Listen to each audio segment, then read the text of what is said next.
अनन्तकोटि ब्रह्माण्ड नायक राजाधिराज योगिराज परब्रह्म श्री सच्चिदानंद सद्गुरु साईनाथ महाराज की जय। જેના પર હાથ મૂકશે મારો સાંઈ ફકીર, તે પથ્થર પણ એક ક્ષણમાં દુર્લભ હીરો થઈ જશે. સાંઈ કહે, પળમાં અમીર છે અને પળમાં ફકીર છે. સારા કર્મ કરી લે બંદે, આ તો બસ તકદીરના ખેલ છે. સંત બીજ પલટે નહીં, ભલે જોગ જાય અનંત. ઊંચ નીચ ઘરે અવતરે આખેર સંતના સંત હો. આજ એવા ફકીર ઓલ્યો, હાજરા હજોર પ્રગટ પરચા દેનાર. શ્રદ્ધાને સબૂરી જના કણે કણમાં પ્રગટે છે. એવા સબકા માલિક એક હૈ. એવા શ્રદ્ધાને વિશ્વાસુ સંત ફકીર શિરડી વાળા સાંઈ બાબાના ગુણલા ગાવા છે. આ દેહરૂપી ખોળ્યું, આજે એના ગુણ ગાઈને પવિત્ર કરવું છે મારા બાપ. સાંઈ બાબા તો તેના ભક્તો ઉપર સદંતર પ્રેમ રૂપી અમૃત રસ વહાવ્યા કરે છે. બાબાના દ્વારે અમીર ગરીબ, સુખીઓ દુખીઓ, વાંજીઓ મન્નત માગવા આવે અને બાબા હસતા ચહેરે બધાયની જોડી ભરી દે છે. ઈ શિરડી વાળા સાંઈનાથ ગુરુનો મહિમા અપાર છે. આજે ભારતમાં નહીં પણ વિશ્વભરમાં સાંઈ બાબાની અનુભૂતિ મેળવનાર અસંખ્ય ભક્તો છે. જેના હૃદય એક ભરોસો, વિશ્વાસ, આસ્થા, શ્રદ્ધા સાંઈ બાબા પ્રત્યે અખોટ છે. એટલે તો પળે પળે ને ક્ષણે ક્ષણે વિપતું આવે ને મનથી જે જગ્યાએ બેઠા હોય એ જગ્યાએથી શિરડી વાળા સાંઈ બાબાનું પોકાર કરે તો બાબા મારા એ ગુરુ ભગવાન સાંઈનાથ પવનની એક લહેરની જેમ વિપત દૂર કરી દે. એવી કૃપા કરો મેરે સાંઈ, તારું નામ લઉં ને ભાગ ઉઘડી જાય. જય બસ આપણા હૃદયમાં ગુરુદેવ સાંઈનાથ ઉપર પૂરો ભરોસો ને વિશ્વાસ હોવો જોઈએ. સાંઈ બાબાએ તેના પરમ ભક્તરાજ શ્રી કેશવ રામચંદ્ર પ્રધાન પર કૃપા કરી એક મૂર્તિ આપી, અને તે મૂર્તિ એટલે સાંઈ બાબા દેહધારીના સમય દરમિયાન વિશ્વનું પ્રથમ સાંઈ બાબાનું મંદિર બન્યું. તેની આજે મારે તમને વાત કરવી છે. ધરતી કો કાગજ કરું અને કલમ કરું વનરાય, સાત સમંદરની શાય કરું તોય ગુરુ સાંઈ તમારા ગુણલા લીખા ન જાય. આપણા ભારત દેશનું મહારાષ્ટ્ર રાજ્ય, એમાં રાયગઢ જિલ્લાનું કરજત તાલુકાનું ભીવપુરી રોડ ઉકરુલ ગામ, જ્યાં મધ્યમ વર્ગીય શ્રી કેશવ રામચંદ્ર પ્રધાન રહે. પ્રમાણિક ને મહેનતુ જીવડો, પણ નાસ્તિક ખૂબ. કોઈ સાધુ ઓલિયા ફકીરથી 100 ગાવ દૂર ભાગે. બાજુના શહેરમાં એક પારસી શેઠિયાની નોકરી કરે. મુખ્ય કામ જ્યાં જ્યાં ગામમાં જથ્થાબંધ માલ સામાન ઉધારીમાં આપેલો હોય ને બાપા, ત્યાં જઈને ઉઘરાણી કરી અને રૂપિયા લઈ આવવાનું કામ. એટલે નોકરીને કારણે વધુ સમય ગામડા ખૂંદવા અને રૂપિયા ઉઘરાવીને શેઠને આપવા. કેશવ પ્રધાનના એક પાકો ભાઈબંધ,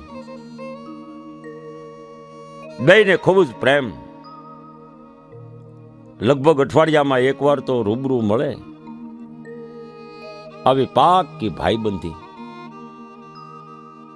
એકવાર એવું બને છે કે પારસી શેઠિયાએ કેશવ પ્રધાનને કીધું કે કોપર ગામના દુકાનદાર પાસેથી 2500 રૂપિયાની ઉઘરાણીના બાકી છે, તો લેતા આવો. શેઠના આદેશ મુજબ કોપરગાંવ જવાની તૈયારી કરે છે. ત્યાં દોસ્ત આવે છે, તેને વાત કરે છે કે હાલ કોપરગાંવ આવવું છે. તો ભાઈબંધે કીધું કે કોપરગાંવ તો નથી આવવું, પણ બાજુમાં શિરડી ધામ છે, ત્યાં જવાની ઈચ્છા છે. મારા ગુરુ ભગવંત સાંઈ બાબાના દર્શનનો લાવો મળે, તું પણ આવજે, બાબાના આશીર્વાદ લેવા. કેશવ પ્રધાને ભાઈબંધને કીધું કે હું એવા ફકીર જાદુગર પાસે નહીં આવું, તું જા, હું તો મારું કામ પતાવીને આવતો રહીશ. અને આમ ભાઈબંધને કેશવ પ્રધાન કોપરગાંવ આલ્યા. રસ્તામાં બે માર્ગ આવ્યા, એક શિરડીનો અને બીજો કોપરગાંવનો. બંને પોતાના લક્ષ્ય તરફ નીકળ્યા. કોપરગાંવ પહોંચીને દુકાનદારે ઉઘરાણીના રૂપિયા માટે 2 મહિનાની મુદત માગીને કીધું કે હમણાં ધંધામાં બહુ મંદી છે, આમ ઉઘરાણીના રૂપિયા વગર પાછું ફરવું પડ્યું. અને ભાઈબંધ એણે બાબાના દર્શન કર્યા અને મનવો રાજી થયો. પછી બંને પાછા ભેગા થઈ અને ભીવપુરી આવી પહોંચ્યા. પછી તો 2 મહિના પૂરા થતા પારસી શેઠની રજા લઈને કોપરગાંવ મિત્ર સાથે ગયા. આ વખતે ભાઈબંધ કેશવ પ્રધાન સાથે કોપરગાંવ ગયા અને દુકાનદારે રૂપિયા 2500 મુદત પૂરી થતા એને હસ્તે મોઢે આપી દીધા. બાપા, આ વખતે ઉઘરાણી પાકી એનો રાજીપો કેશવ પ્રધાનના રુદિયામાં હતો. ભાઈબંધ હારે બંને શેરડીના માર્ગે આલ્યા. જ્યાં શિરડી વાલે સાંઈ બાબાનું ધામ આવ્યું એટલે દૂર કેશવ પ્રધાનના પગ થંભી ગયા. મિત્ર કહે, હાલ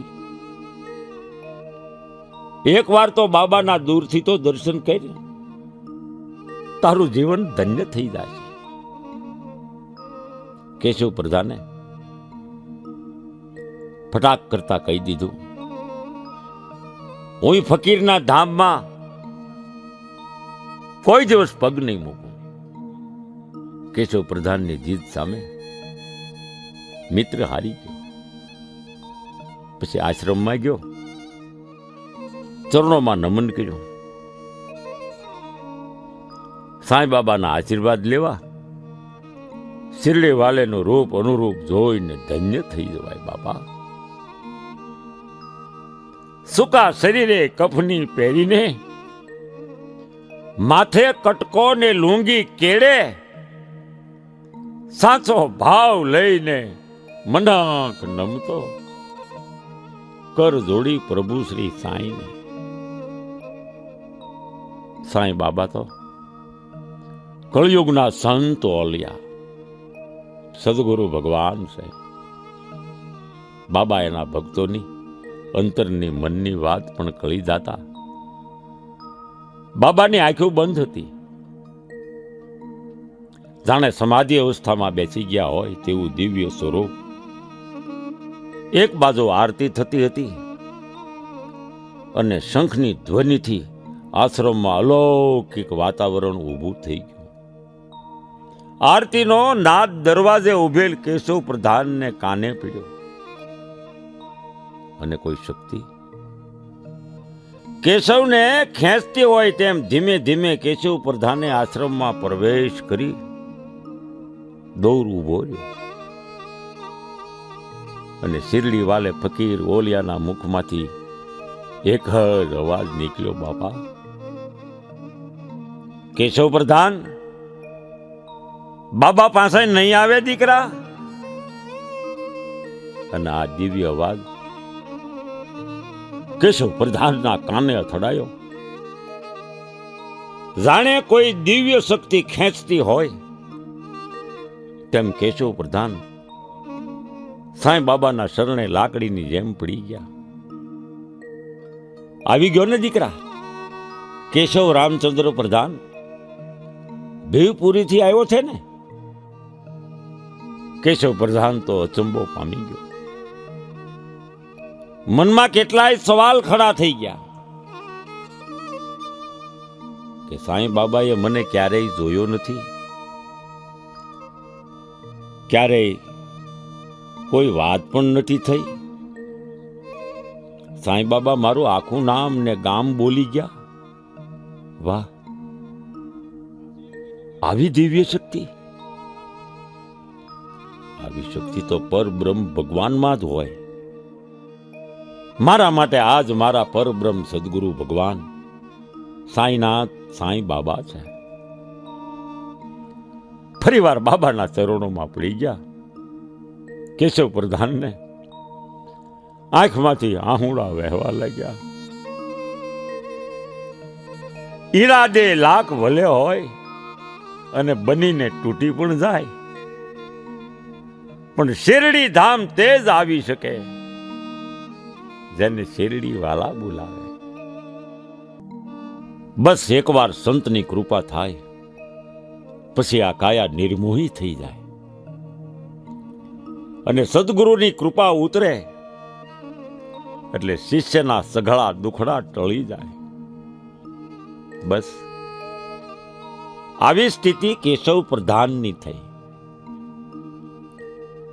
સાંઈ બાબાએ બાવડો પકડીને કેશવને બેઠો કર્યો અને કેશવ પ્રધાન આજ પૂર્ણ આસ્તિક બની ગયો.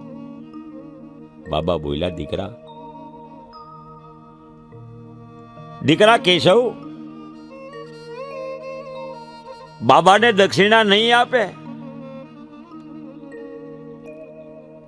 આ કહે કેશવે. પછી ખિસ્સામાં જેટલા રૂપિયા હતા એ ગુરુ ભગવાનના ચરણોમાં ધરી દીધા અને પછી બાબાની રજા લઈ ભેવપુરીના માર્ગે હાલતી પકડી બાબા. પછી તો કેશવ પ્રધાને આશ્રમની બહાર ઊભા રહીને ખિસ્સામાં હાથ નાખ્યા તો એક પણ રૂપિયો ખિસ્સામાં નહોતો. હવે શું કરીશ? મારે ગામ ભેવપુરી કેમ જઈશ? મારી પાસે તો હવે કાંઈ પૈસા નથી. આવી ચિંતામાંથી ઉદાસ થઈ ગયો. એવામાં એવી ઘટના બને છે કે કોઈ એક અજાણી વ્યક્તિ કેશવ પાસે આવે છે. પછી જય સાંઈનાથ બોલીને નાસ્તો આપે છે અને ભીવપુરી જવા માટે રેલવેની ટિકિટના થતા રૂપિયા પણ આપે છે. પછી તો આ માણસ અદ્રશ્ય થઈ ગયો. આ અદ્ભુત ઘટનાથી કેશવ પ્રધાન તો અચંબો પામી ગયા. એના મનમાં વિચારવા લાગ્યા કે નક્કી મારા સાંઈ બાબાએ મારી ચિંતા કરી અને બાબાએ જ રૂપિયાને મને નાસ્તો મોકલ્યો. બાબા, એ બાબા, તમે તો તમારા ભક્તને હરઘડી સહાય કરો છો. તમને કોટી કોટી નમન. પછી તો રેલવેમાં બેસી કેશવ પ્રધાન ભેવપુરી પહોંચી ગયા. જય સાંઈનાથ, જય સાંઈ રામ, જય પરબ્રહ્મ ભગવંત, જય હો शिरडी वाले फकीर, सबका मालिक एक है. આવા શબ્દના બ્રહ્મ વાક્ય ભીતરમાં ગાજવા લાગ્યા. કેશવ પ્રધાનની અર્ધાંગીનીએ પીવા પાણી આપ્યું. અને પાણી પીતા પીતા પછી તો કેશવ પ્રધાન વિચારમાં પડી ગયા. અરે રે, સદગુરુ ભગવાનના શરણે બધું ધરી દીધું. ઉઘરાણીના રૂપિયા 2500 પણ ભેગા હતા. હવે શું થશે? આટલી મોટી રકમ ક્યાંથી ભેગી કરીને શેઠિયાને આપીશ? અરે રે મનવા, પારકી થાપણ, પારકા રૂપિયા વગર વિચારે મેં દાનમાં આપી દીધા. હવે પારસી શેઠને શું જવાબ આપીશ? ઘરની માલ મિલકત કે જમીન વેચી દઉં, પણ આમ તાત્કાલિક ખરીદનાર ક્યાંથી મળે? પછી માંદગીનું બાનું કાઢીને પ્રધાને શેઠને તાર કર્યો ને પેઢીએ જવાનું બંધ કર્યું. ઘરનો પરિવારે ચિંતામાં, કેશવ પ્રધાન પણ ચિંતામાં, પણ ભરોસો એક સાંઈનો, એ નક્કી માર્ગ દેખાડશે. બાબા કહે છે તેમ શ્રદ્ધા સબૂરી રાખીએ. જય સાંઈનાથ, જય સાંઈનાથ, જય સાંઈનાથ, જય સાંઈનાથ. નાદ ગાજવા લાગ્યો. હે શિરડી વાલે, હે શિરડી વાલે સાંઈ, તારા રૂપ હજાર, મારી વિપદા ભાંગજો. આમ શિરડી બેઠા બેઠા સાંઈ બાબાએ તેમના ભોળા ભક્તનો નાદ સાંભળી લીધો હોય તેમ ભક્તનો વિશ્વાસ ભરોસો અખંડ રાખવા બાબાએ 8 વર્ષના બાળકનું રૂપ લઈ પછી પારસી શેઠની પેઢીએ રૂપિયા 2500 હાથો હાથ આપીને પછી અદૃશ્ય થઈ ગયા. પારસી શેઠને તો કઈ સમજણ ન પડી, પણ પ્રધાન ઉપર મનોમન ગુસ્સે થયા કે આવડા નાનકડા બાળક ભેગી આવડી મોટી રકમ મોકલાય, કોઈક રસ્તામાં લૂંટી લે તો? એટલે ઠપકો દેવા પારસી શેઠ કેશવ પ્રધાનને ઘરે જાય છે. પછી તો બાપ પારસી શેઠ ઘરે આવ્યા અને કેશવ પ્રધાનને કહેવા લાગ્યા કે ઉઘરાણીના 2500 રૂપિયા તા તો રડતા રડતા કેશવ પ્રધાને કહ્યું કે હે શેઠજી, હું ગમે તેમ કરીને દૂધે ધોઈને તમારા રૂપિયા 2500 આપી દઈશ. આવું સાંભળીને પારસી શેઠ હસવા લાગ્યા અને કહેવા લાગ્યા કે કેમ, તારો મગજ કામ નથી કરતો? તે તો એક નાનકડા બાળક એક છોકરાની હારે 2500 રૂપિયા ઉઘરાણીના મોકલાવ્યા, એ છોકરો મને હાથો હાથ આપી ગયો. હમણાં તો આરામ કર, તારી તબિયત સારી નથી, અને સારી થાય પછી આવજે પેટીએ. પણ આ વાત સાંભળીને કેશવ પ્રધાન તો ગાંડા જેવા થઈ ગયા. મારા કાજે મારા સાંઈ ભગવાન બાળકનું રૂપ લઈને રૂપિયા 2500 આપી ગયા. બાબા,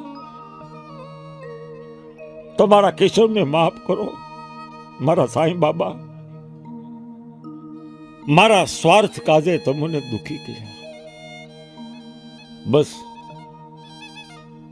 હવે તો તમે જ છો પરબ્રહ્મ ભગવાન સદગુરુ સાંઈનાથ. હવે તમારો જ કાયમી શરણું. ગુરુ મહારાજની સેવા એ જ મારો ધર્મ ને કરમ. અને કેશવ પ્રધાને શિરડીના માર્ગે હાલતી પકડી ભાઈઓ ધીરે ધીરે હાલતા થયા.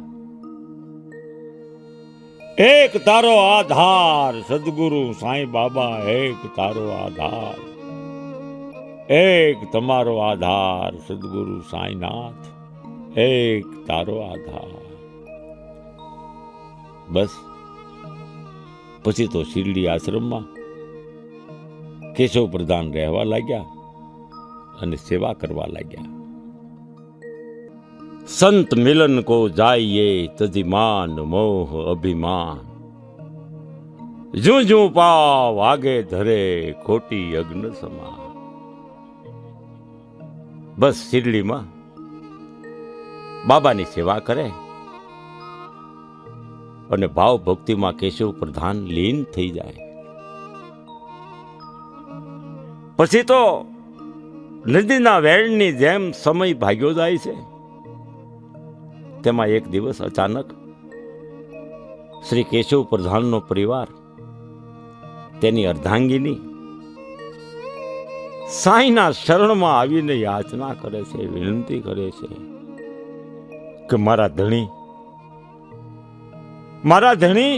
અમારા ઘરના મભી વગર અમારું ઘર સુનકાર થઈ ગયું છે. જીવન નિર્વાહ કેમ કરવો તે પ્રશ્ન છે. સાંઈ બાબા, મારા ધણીને આશ્રમમાંથી રજા આપી અમારી જવાબદારી સંભાળે તેવા આશીષ આપો, અમારી વિપદા બગાડો.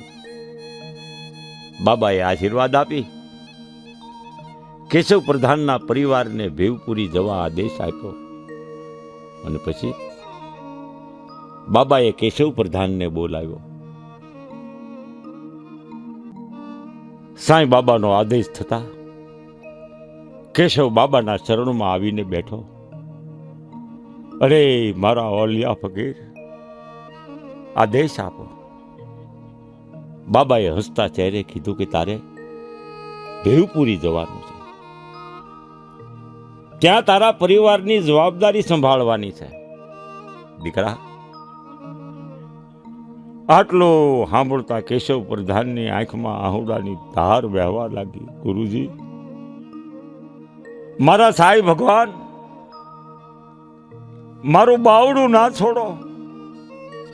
હું તમારા દર્શન વગર જીવી નહીં શકું. મને શિરડીથી દૂર ના કરો બાબા. બાબા થોડી વાર મૌન થઈને એક મૂર્તિ લાવ્યા અને કહ્યું, પ્રધાન, આ મૂર્તિ તું લઈ જા. આ મૂર્તિમાં મારા દર્શન કરજે. હું તારી સાથે જ છું. જ્યારે જ્યારે યાદ કરીશ ત્યારે મૂર્તિ રૂપે તને દર્શન આપીશ. જા દીકરા કેશવ, તારા ગુરુના આદેશનો અમલ કરી બેટા. રડતા હૃદયે બાબાને રજા લઈ સાંઈનાથ ભગવાનની મૂર્તિ લઈને કેશવ પ્રધાન ભેવપુરી આવ્યા અને ઘર આંગણે સાંઈ બાબાની મૂર્તિની 1916માં સ્થાપના કરી. જે મંદિર બાબાનું દેહધારી સ્વરૂપનું વિશ્વનું પ્રથમ સાંઈ બાબાનું મંદિર બન્યું, જે અકલ્પનીય અને અદ્ભુત છે.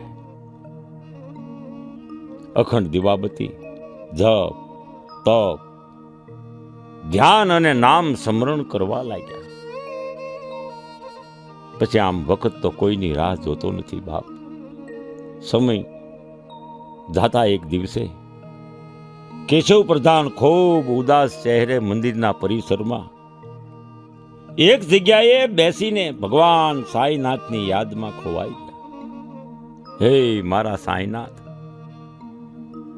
ફક્ત એકવાર તમારા સ્વયં દર્શન કરવાની હૈયે મહેચ્છા છે. બાબા, શિરડી આવવાની અનુમતિ આપો. હે મારા સાંઈ ભગવાન, તમારા કેશવ ઉપર કૃપા કરો. આમ સાચા હૃદયનો સાદ શેરડી બેઠેલા સાંઈનાથે સાંભળ્યો અને બાબાએ સ્વયં દર્શન દીધા. અને કેશવ પ્રધાન તો બાબાના દર્શન કરીને ખુશીથી નાચવા લાગ્યો. બાબાએ જે જગ્યાએ આશીર્વાદ દેવા સ્વયં પધાર્યા એ જગ્યાએ બીજા કોઈના પગલા ન પડે એટલે ત્યાં તુલસીનું વન ઊભું કર્યું, જે આજે પણ આ વાતની સાક્ષી પૂરે છે. બાબાએ તેના ભક્તોને 11 વચનો આપેલા, જે પણ હોંશે હોંશે ભક્તો અમલ કરે છે. એમાં બાબાનું એક વચન તો સર્વે ભક્તોના હૃદયમાં રમી રહ્યું છે. જૈસા ભાવ રહા જીસ જન કા, વૈસા રૂપ હુઆ મેરે મન કા. પછી તો જ્યાં સુધી કેશવ પ્રધાનનો ખોળિયા રૂપી દેહ રહ્યો ત્યાં સુધી બાબાના ભક્ત બની જપ તપ ધ્યાન સેવા કરતા રહ્યા. આજ તો ભેવપુરીનું સાંઈ બાબાનું મંદિર વિશ્વનું પ્રથમ મંદિર બની ગયું, જેની ખ્યાતિ ભારતભરમાં છે. વિશ્વના ખૂણે ખૂણેથી ભક્તો દર્શન કરવા આવે છે. એક ઘડી આધી મેં પુનિયા, તુલસી સંગત સંત કી તો કટે કોટી અપરાધ.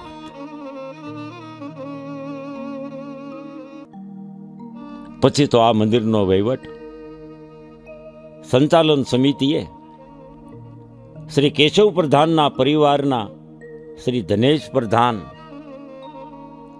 તથા શીતલબેન પ્રધાનને સોંપ્યો, જે આજે પૂરી ભાવભક્તિથી સંભાળે છે. બાબાના મંદિરે આવતા ભક્તોનું યથાયોગ્ય સન્માન કરી આવકારો આપી બધાને યોગ્ય સમયે ચા પ્રસાદ જમવાની અને રહેવાની વ્યવસ્થા પણ કરી આપે છે.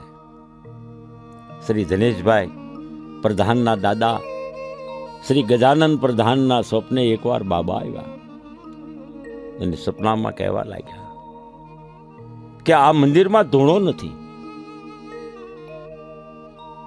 તેથી શીરડી કેમ થઈ શકે. પછી તો આ સપનાની વાત બાબાના પરમ ભક્ત શ્રી હેમાંડ પંતના કાને પહોંચી. ત્યાર પછી સમયાંતરે 1949માં રામનવમીના દિવસે હેમાંડ પંતના પૌત્ર AR વાલા વારકરના હાથે ધૂણો બનાવ્યો. તે જ શુભ દિવસે અગ્નિદેવનું પ્રાગટ્ય કરી અને ધૂણો ચેતન કર્યો. આમ બાબાએ સપનામાં જે આદેશ કર્યો તેનો ભક્તિ ભાવે અમલ કર્યો. બાપા ઉકરુલ ગામને ભીવપુરી રોડ પર આવેલ વિશ્વનું પ્રથમ બાબાના મંદિરે અત્યારે તો સાંઈ ભક્તો અવારનવારે દર્શને આવી બાબાના આશીર્વાદ પામે છે. વિદેશની ધરતી પર રહેતા અને બાબાના પરમ ભક્ત, સતત બાબાને હૈયે રાખનાર, પછી સુખ હોય કે દુઃખ બાબાની રોજ ભક્તિ કરતો પરિવાર એટલે શ્રી હિતેશભાઈ પટેલ અને તેનો પરિવાર. ભેવપુરી બાબાના મંદિરે તેનું અનન્ય ખેંચાણ અને શ્રદ્ધા. કોઈ નાની સરખી વિપદા કે મુશ્કેલી આવે એટલે વિદેશની ધરતીથી બાબાને પોકારે, એટલે વિપદા એ મુશ્કેલી એ હવાની લહેરની જેમ સાયનાથ દૂર કરી દેવો. હિતેશભાઈ પટેલ અને તેમના ધર્મપત્ની મીનાબેન પટેલ, એની બે દીકરીઓ સંજનાબેન તથા મિનલબેન અને હિતેશભાઈની લાડકી ભાણકી એવા દીકરી, એ પણ બાબા પર પૂરી શ્રદ્ધા અને ભરોસો વિશ્વાસ રાખે છે. એકવાર હિતેશભાઈ પટેલ ભેવપુરી ગયા. મંદિરમાં બાબાના દર્શન કરીને પ્રસાદાલયમાં પ્રસાદ લેવા ગયા તો જોયું પ્રસાદાલય ખૂબ જ જીર્ણ થઈ ગઈ. આ જોઈને હિતેશભાઈએ મનમાં સંકલ્પ કર્યો કે જો બાબાનો હુકમ થાય તો આ જીર્ણ થયેલ પ્રસાદાલયને ફરીવાર જીર્ણોદ્ધાર કરીને સરસ નવું બનાવવાની ઈચ્છા છે. અને પછી તો બાપા સંકલ્પ સિદ્ધ થયો અને આશરે 8 લાખના ખર્ચ કરીને નવીનતમ પ્રસાદાલય હિતેશભાઈ પટેલે બનાવી આપ્યું. જેનો આનંદ હૈયે છે. હિતેશભાઈના પરમ મિત્ર શ્રી કમલેશભાઈ પટેલ એ પણ એની હારે વિદેશમાં રહે છે. તે પણ બાબાના પરમ ભક્ત ઉપાસક છે. તેનો પણ ખૂબ જ સહકાર અને માર્ગદર્શન હિતેશભાઈ પટેલને મળ્યું છે. જ્યારે ભેવપુરી જવાનો લાવો મળે, જેટલા દિવસ ભેવપુરી રોકાય તેટલા દિવસ પૂરા ભાવ સાથે ભંડારો કરે છે અને અસંખ્ય સાધુ સેવકો ભક્તોને બાબાના ભંડારાનો પ્રસાદ પ્રસાદાલયમાં બેસાડીને જમાડે છે. આ દ્રશ્ય જોઈને હિતેશભાઈનો માયલો ખૂબ રાજી રહે છે. બસ શિરડી વાલે બાબાને હૃદયની એક પ્રાર્થના, હે બાબા, બધાનું કલ્યાણ કરજો, મંગલ કરજો ને પળે પળે રખોપા કરજો. જય સાંઈનાથ, જય સાંઈનાથ, જય साईनाथ. साईं इतना दीजिए जामे कुटुंब समाए, मैं भी भूखा ना रहूं, संत भी भूखा न जाए. हे मेरे साईं, मैं भी भूखा ना रहूं, संत भी भूखा न जाए. जय साईं.